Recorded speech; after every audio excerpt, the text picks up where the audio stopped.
So in this video, we're going to be learning how to create a really simple web server in Python. Python actually comes with a built-in library just for this purpose, so it makes it really simple to create a web server in just a couple of lines of code. So you can see here I have a page that's being served from our web server, and it's being served from this directory called webserve. We have our server here and we have test.html here. So if I try to go to another file, even if I just call it test, you can see it says file not found. And if I go to network and I refresh, you can see we're also sending back the 404 status code to say that the web page wasn't found. If we go to the index page, we also get a file not found error because there is no index page. So I can copy and paste this and I can rename it index, and I'll just change this to index page.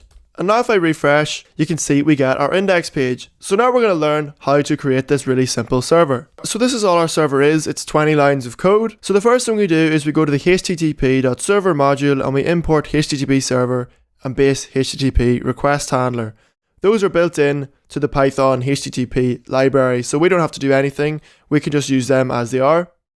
Then what we do is we create our own class called serve, and that's going to be the class that holds our server. And what we're doing is we're inheriting the methods from the base HTTP request handler. That's what this doGet method is. We can't rename this method. It's built into this class up here that we're inheriting from. So this method runs when we receive a GET request. And anytime you go to a web page in your web browser and you type in the address of that, you're sending a GET request to its server. So when we get a GET request, what we do is we check the path of the request and we check if it's a /. That means they're on the index page. And if they're on the index page, we change the path to our index.html file. That's how we read the index page. The next thing we do is we try to read the file that the user is trying to access. So if the user tries to access test.html, what they're really doing is they're trying to access this file on the web server. So what we do is we say file to open is equal to whatever file the user wants to access, and we say .read to load its text into this variable. We use these special brackets and the one character so that we can just get this part of the file name and we can skip this /. So we read that file, and if it works, if it's successful, then the try block will end here and it will leave out the accept part. So if the file's found and it's read successfully, we want to send a 200 response. So a 200 response is the response every web page sends whenever you access a page successfully.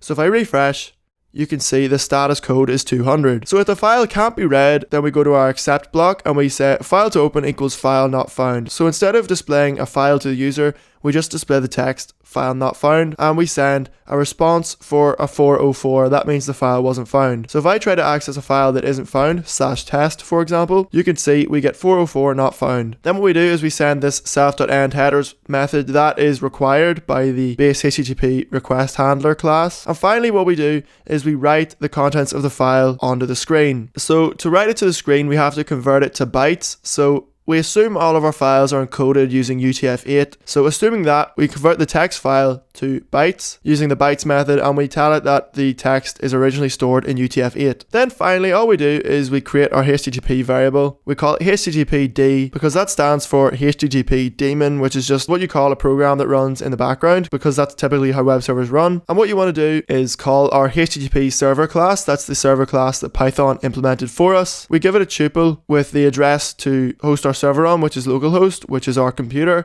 and the port we want to listen on. And then finally we pass the serve class that we created, and that was how we customized the default functionality of Python's HTTP server. Then finally we just run the serve forever method. So that's it for this video. Don't forget to like, comment, favorite, and subscribe. The source code of all this will be on GitHub. If you have any questions, don't forget to email me, francis@howcode.org. But that's it for this video, and I'll see you next time.